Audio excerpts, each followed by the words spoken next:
Assalamualaikum warahmatullahi wabarakatuh. Perkenalkan, nama saya Siti Idaiyah dari kelas 1A Manajemen Zakat dan Wakaf. Di sini saya memenuhi tugas ujian akhir semester Filsafat Umum yang diampu oleh Bapak Eko Zulfikar, IAIN Tulungagung. Filsafat abad modern dan pemikirannya. Pengertian filsafat modern. Filsafat modern adalah filsafat yang berkembang di era modern dan dikaitkan dengan modernitas. Pada awal abad ke-17 dan akhir abad ke-20 secara kasar menandai awal dan akhir filsafat modern ini. Sejarah perkembangannya. Dalam konteks sejarah filsafat, masa modern dimulai oleh René Descartes yang melopori gagasan filosofis yang menekankan pada otonomi akal manusia. Dua aliran yang tampil perdana dalam masa modern yang rasionalisme adalah rasionalisme dan empirisme. Sejarah filsafat modern berada di tengah lintasan sejarah filsafat barat dan merupakan masa di mana filsafat menemukan otonominya. Aliran dan pemikiran filsafat modern. Yang satu, empirisme. Empirisme adalah aliran yang menjadikan pengalaman sebagai sumber pengetahuan. Yang kedua, rasionalisme. Rasionalisme adalah paham atau aliran yang berdasarkan rasio, ide-ide yang masuk akal. Filsafat postmodern dan pemikirannya. Postmodern dibagi menjadi dua kata, yaitu post dan modernisme. Post berarti pasca atau setelah, bisa juga diartikan tidak. Modernisme ini merujuk pada filsafat dan gaya pikir modern yang bercirikan rasionalisme dan logisme. Biasanya oleh kaum postmodernisme dicurigai bergaya positifisme.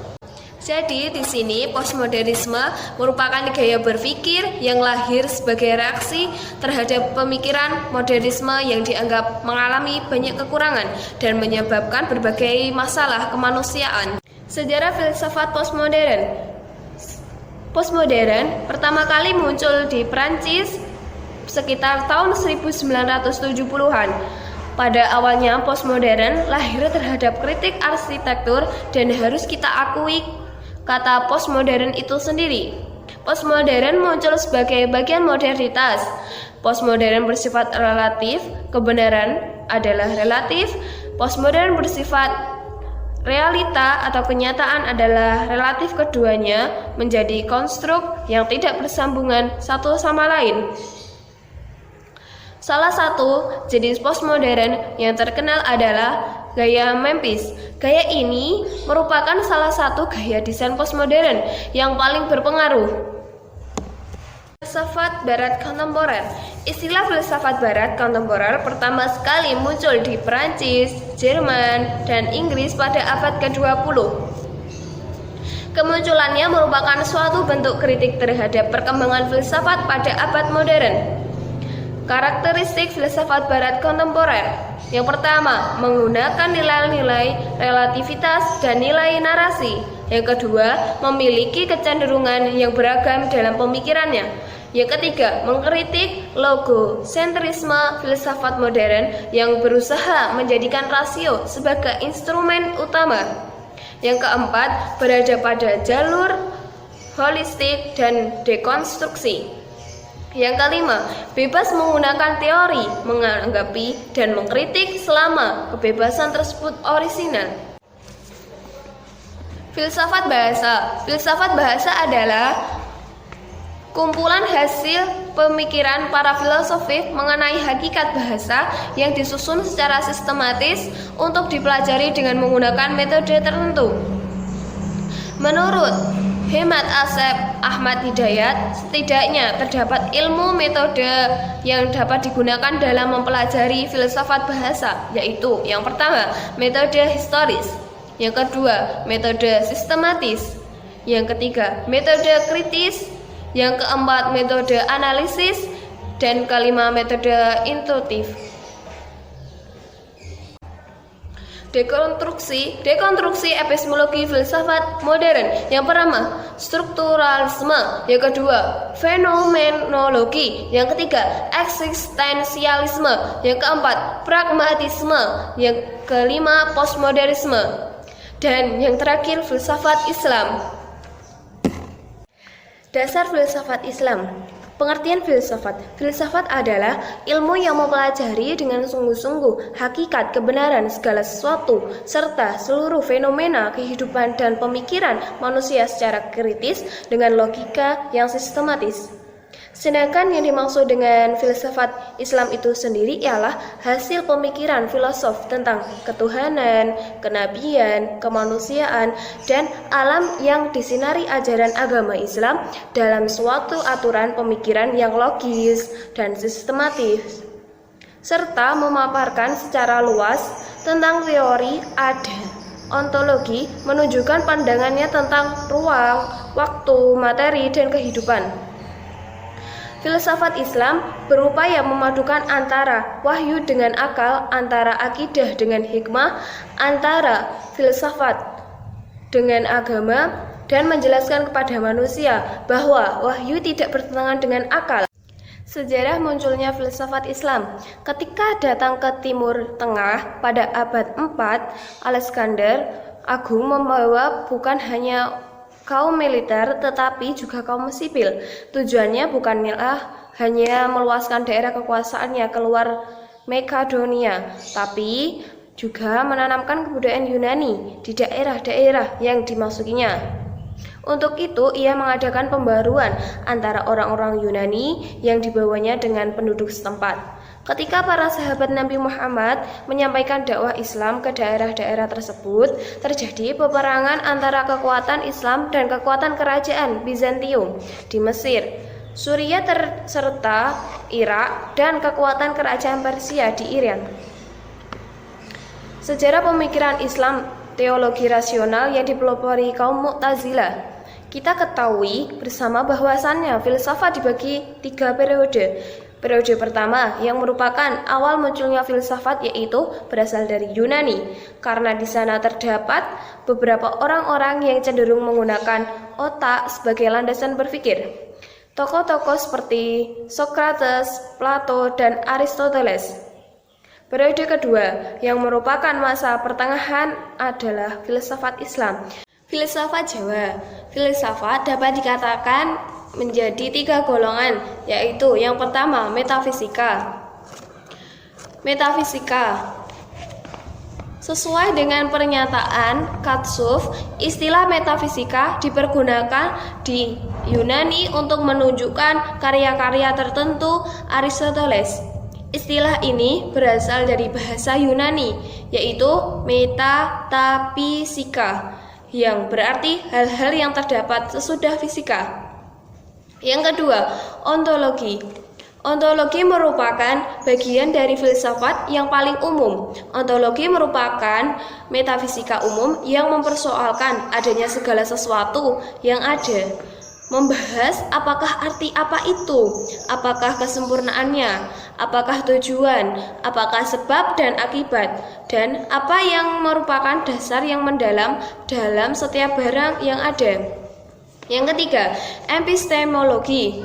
Epistemologi merupakan bagian atau cabang filsafat. Diriya Karya menjelaskan salah satu cabang filsafat tentang pengetahuan adalah logika yang memuat logika formal yang mempelajari asas-asas atau hukum-hukum memikir yang harus ditaati supaya dapat berpikir dengan benar dan mencapai kebenaran, serta logika material atau kriteria yang memandang isi pengetahuan bagaimana isi ini dapat dipertanggungjawabkan, mempelajari sumber-sumber dan asas ilmu pengetahuan, alat-alat pengetahuan, proses terjadinya pengetahuan, kemungkinan-kemungkinan dan batas pengetahuan, kebenaran dan kekeliruan, metode ilmu pengetahuan dan lain-lain. Dasar-dasar filsafat Jawa dibagi menjadi beberapa, yaitu antara lain 1. Metafisika filsafat Jawa. Yang kedua, epistemologi filsafat Jawa. Yang ketiga, ontologi filsafat Jawa. Dan yang terakhir adalah aksiologi filsafat Jawa. dasar filsafat logika. Pengertian filsafat logika dan macam-macamnya. Yang pertama, filsafat logika adalah berasal dari bahasa Yunani yang memiliki arti sebagai hasil pertimbangan akal dan pikiran yang diutarakan melalui kata yang dinyatakan dalam bentuk bahasa. Logika juga merupakan salah satu cabang dari filsafat dan sebagai ilmu pengetahuan sendiri yang mempelajari kecakapan untuk bisa berpikir secara lurus dan tepat dan teratur. Macam-macam logika. Logika dibagi menjadi dua, yaitu alamiah dan ilmiah.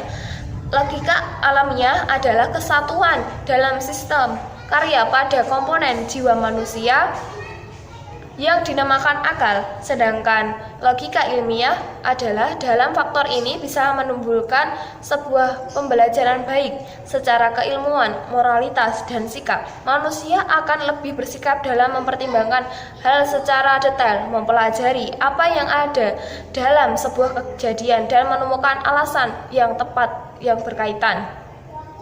Pengertian term dan jenis-jenisnya.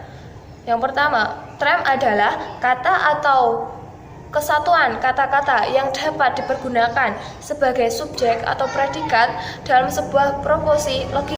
Jenis-jenis term ada beberapa, antara lain sebagai berikut. 1. Term bersahaja dan term komposif. Yang kedua, term khusus dan term umum. Yang ketiga, term konkret dan term abstrak. Yang keempat, term positif dan term negatif. Yang kelima, term absolut dan term relatif. Memahami hermeneutika sebagai metodologi interpretasi teks Al-Quran. Memahami hermeneutika sebagai dialek interpretasi teks.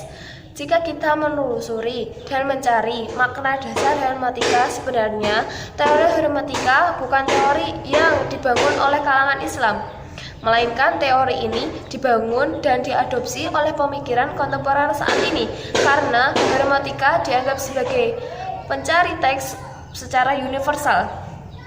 Hermeneutika adalah sebuah proses mengubah sesuatu atau situasi dari ketidaktahuan menjadi mengetahui melalui media bahasa dan sebuah kemampuan untuk memahami pemikiran menulis melebihi pemahaman terhadap diri sendiri.